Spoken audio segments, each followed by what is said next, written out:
A new estimate of the damage from the Aspen Acres Fire means a lot more Coloradans have lost their homes. Colorado Democrats think Victor Marx will be a killer for the hopes of other Republicans on the ballot. If the Republican Party was at DEFCON 3 before the primary, I think they're at DEFCON 1. I'll have a word about why I missed so badly in my coverage of the Democratic Senate primary. And we'll end the week as we always do, setting aside the headlines for the good in the lives of our neighbors. It's an amazing opportunity for people who have it harder than maybe me. That's tonight on Next. Firefighters are making significant progress against one of the largest fires in Colorado history. The Aspen Acres Fire, burning in Pueblo and Custer counties, is now nearly one-third contained. But firefighters are warning this weekend's heat is going to be a challenge, and the number of structures burned is far more than originally thought. The fires burned more than 97,000 acres. That's 150 square miles, making it the seventh largest fire in Colorado history. Today, federal incident management teams estimated that 850 structures have been lost. It's not just homes. That number includes garages, barns, sheds, and such. The official damage estimate will eventually come from Pueblo and Custer County sheriffs, but their work isn't complete. So far, they've counted more than 330 homes that have burned. Fire crews toured the burn area with Senators Michael Bennet and John Hickenlooper today. They credit homeowners who did quick fire mitigation for saving some homes. As many structures that we did see lost, flying the fire the last couple of days, there were a lot of good saves. And that was in part because people did work around their homes before the fire came through. There are people all over El Paso County who live in that wildland-urban interface. And the houses that survived, that were miracles, one after another, they cleared away the shrubbery close to their house. They got rid of trees close that weren't touching their garage, weren't touching their house. They made their defensible space fireproof. And those people still have homes. Fire crews have made the most progress on the southern edge of the fire. The Pueblo County Sheriff has lifted some evacuation orders in those areas. Folks can return home, but they need to be ready to leave again at a moment's notice. Meteorologist Corey Reppenhagen is along, and Corey, they're also watching the impact of rain in the area that's burned.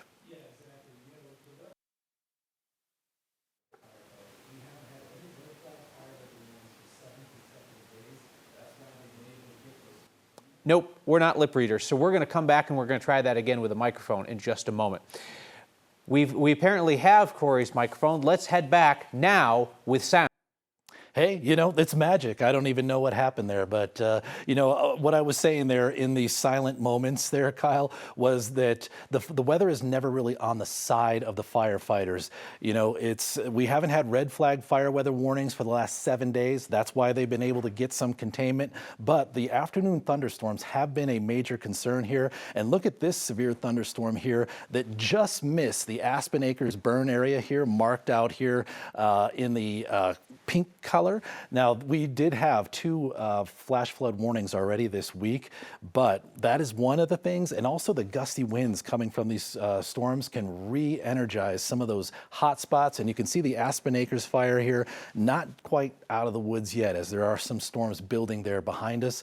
And now the firefighters are going to have another good day of firefighting conditions tomorrow without any other fire weather warnings, but they will have to contend with the heat, which isn't awful for the fire conditions, but it is very rough for the firefighters. We have a heat wave that starts tomorrow.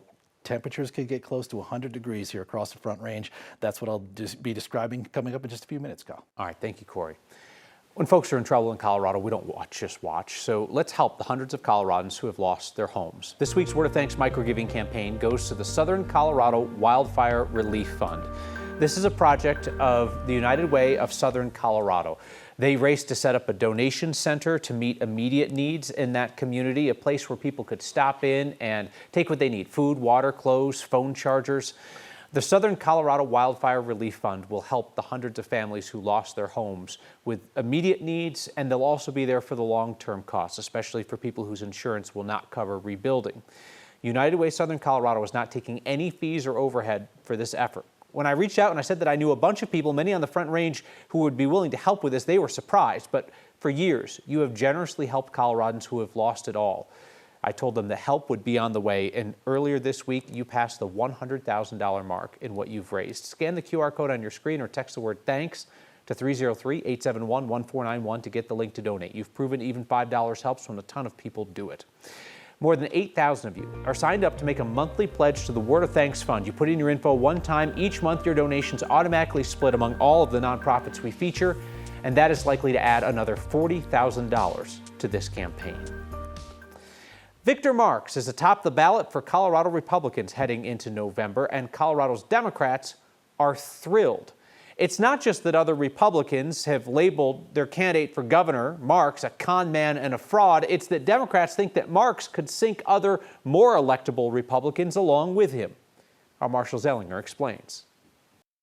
Colorado Democrats held 66 of the 100 legislative seats this year, one seat shy of a supermajority in both the House and Senate. Having a supermajority means, the Democrats can override a veto without needing any Republicans to do it. They can refer legislation to voters without needing any Republicans to do it. DU political science professor Seth Maskett is a data guy, but he doesn't have the data to know what Victor Marx's name at the top of the ballot will mean for Republican candidates farther down the ballot. Unless there's like a really, competitive other race in their district, I think a lot of Republican voters might just not bother to turn out. And yeah, that puts supermajority a little more in Democrats' grasp. I just think Republicans have been there a lot longer in the midst of our identity crisis than the Democrats.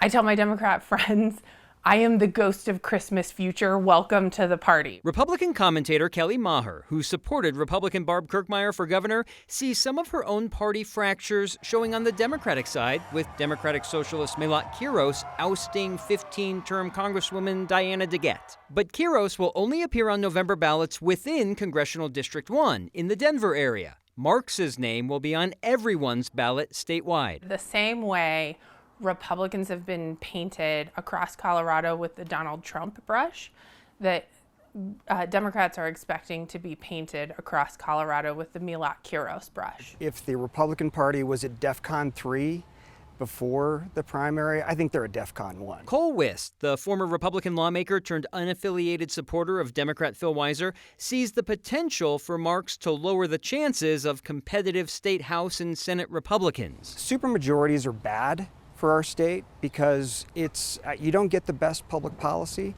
when both parties don't have some ability to control the agenda. We even heard from Phil Weiser last week about single party control. He told you, Kyle, it's not healthy for any state to have one party dominate because another party is dysfunctional. Even if Democrats have veto-proof numbers, they're still showing cracks within their own party. A division of moderate Democrats versus a growing number of progressive and Democratic socialists that might make in-party fighting the biggest battle for Democrats. Fighting's easier when your party's winning. For years, we've been asking, when will Colorado Republicans hit rock bottom? This may be it. I mean, if you look at history, the pendulum has swung back from Republicans to Democratic control. Pendulums have to swing the other way eventually. That's right? how pendulums work. Yeah, a noted fan of pendulums, Marshall Zellinger. Thank you. A Latino civil rights organization is suing the city of Greeley, claiming recent redistricting dilutes the power of Latinos in city elections. Greeley's divided into 4 city council districts. The lines were drawn after the 2020 census. But Latino civil rights group MALDEF says the districts are not proportional. The largest district has 10,000 more people than the smallest district. The lawsuit claims the more populated wards have the highest percentages of Latino residents. So they're suing on behalf of 3 Latino plaintiffs who say the uneven maps weaken their voting power. We teach our kids that your vote matters, your voice matters, and right now it doesn't feel that way. What we've seen here is that Ward 1, for example, has around 11,000 more people in it than Ward 3. That's frankly shocking. Greeley's city charter requires its 4 wards to have about the same number of residents. The city can redraw those boundaries every 4 years. The last update was in 2022. The city is not commenting on that lawsuit. The best-known name in Colorado politics, John Hickenlooper, has been re-elected to the U.S. Senate by less than 6 percentage points. His progressive challenger, State Senator Julie Gonzalez, cut his lead significantly as all the late ballots were counted.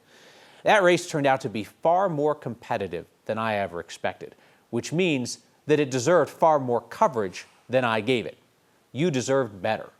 Both Hick and Gonzalez came on this program for in-depth, pretty challenging interviews, but I basically left it at that. Had I realized that this race was so competitive, I would have tried to organize a debate. There was no debate in that race. And I would have spent more time covering their policy differences rather than focusing so much on other races. So how did I get it so wrong? I knew that there was strong anger against incumbents and inaction, but I expected Hickenlooper's decades of experience and his relative goodwill among Democrats to give him more of a cushion. I underestimated the ability for Gonzalez to put together a strong ground game without a whole lot of fundraising. I don't focus on this race or that race as a means of predicting the outcome or influencing how it turns out. I focus on certain races because your time and resources are not infinite, and nor are mine. But supporters of both Gonzalez and Hickenlooper would have been better served to know that this race was close. I missed on this one, badly. So each election season, our assumptions are based in part on what has happened in the past. This year scrambled a lot of assumptions, which hopefully will lead to me doing a better job next time pointing out which races might turn out to be unexpectedly close, so that you can act accordingly. Colorado's first responders are telling private drone operators to buzz off while firefighters work fires. And we end the week the way we always do, with a look at some of the good going on in our state. We welcomed our third baby boy very rapidly. We will talk to athletes on the field and spectators next.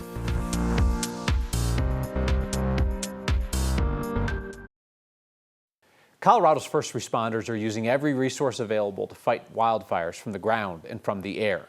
Privately operated drones are not helping.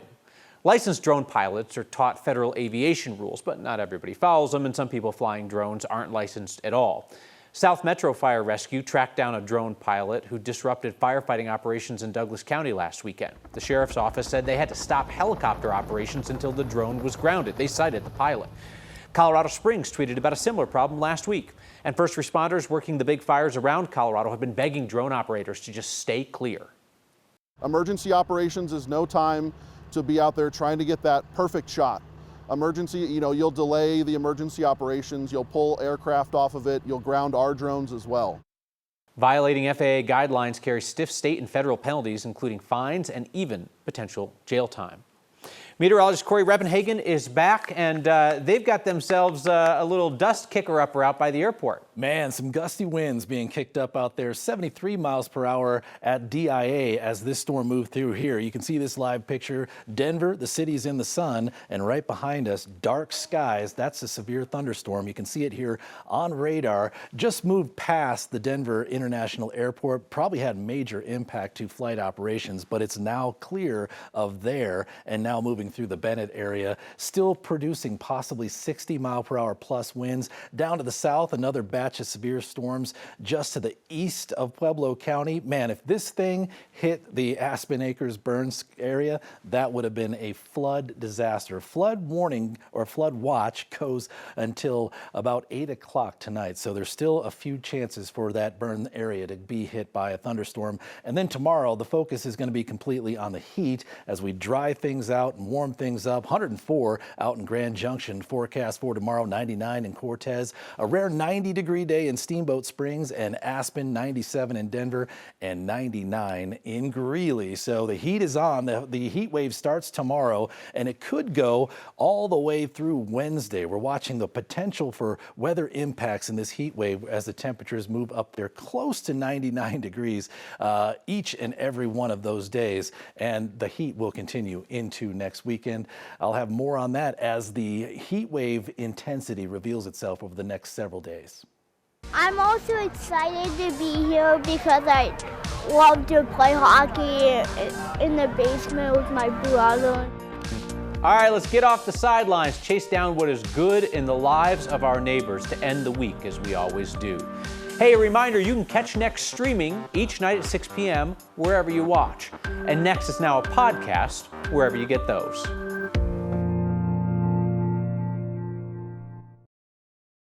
Some of Denver's major sports teams came together today to hold Youth Sports Day in partnership with the Special Olympics. It was pure joy, the perfect place to go find the good news in the lives of our neighbors. Morning. Morning, y'all. Morning. What's up, everybody? Are you ready to have a good time today? We're here at Youth Sports Day for the Special Olympics and KSC Charities. I'm the play-by-play voice of the Colorado Avalanche, and my good news is that God's blessings are everywhere.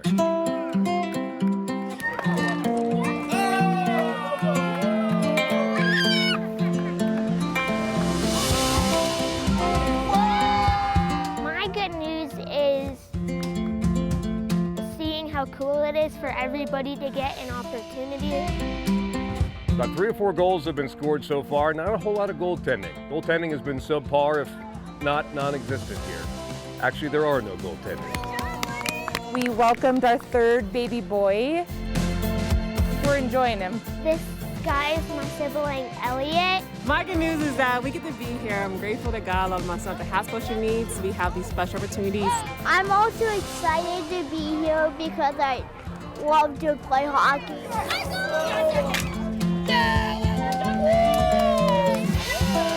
Just getting to get around all these other kids, all the Special Olympians, and watch them have so much fun and succeed and smile. It's just an amazing thing that we get to be a part of. My good news is being here today for the annual Special Olympics Youth Sports Day Clinic, and something that I'm really proud to be a part of. And that'll do it for Youth Sports Day here at Special Olympics, Colorado and KSC Charities. Best day of the year.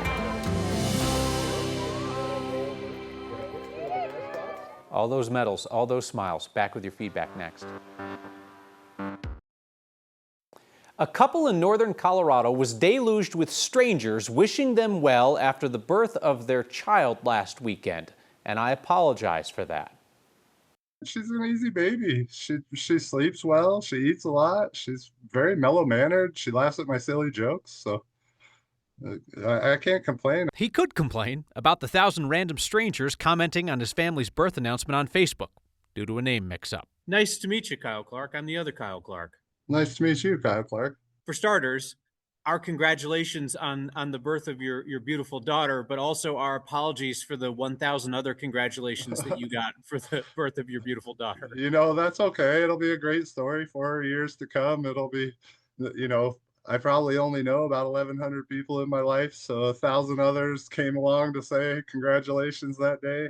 We were just fine with it. Best we can figure, Facebook's algorithm sent the birth announcement posted by Northern Colorado real estate agent Kyle Clark to everyone who follows the other Kyle Clark. I have a feeling that this may not have been the only time that I have accidentally caused commotion or irritation in your life, and for that I am sorry. Oh, you know, it's been quite funny, actually. You have mixed friends around the state of Colorado. Some people like you, some people love you, other people don't. Yeah, I've heard that, yeah. So, you know, it's funny, as a real estate professional, a lot of times people be like, oh, it'll be great name recognition. And I'm like, well, it could be hit or miss on your house. We'll have to see who we get. All the best to you guys. Thank you so much for being so cool about everything. It was good to talk to you. Good to meet you. Good to meet you as well. Enjoy. All right, take care. See ya. You too. Congratulations to the Clarks. Feedback now via text. Way to take ownership of your Democratic Senate primary coverage. That's solid, responsible journalism. That is why we watch. This from Ray. Thanks for being willing to say that you might have made a mistake, where you could have done better, and what you will do to be better in the future. Ray says, I hope other public figures will take a lead from your example. I mean, whether other people do or not, right, we have to be introspective about what we do right and where we fall short. I also love that Ray added, I hope your whole team has a great weekend. I hope they do too. I'm peacing out to one of my favorite places in this state, so I intend to have a great weekend, and I will see you next time.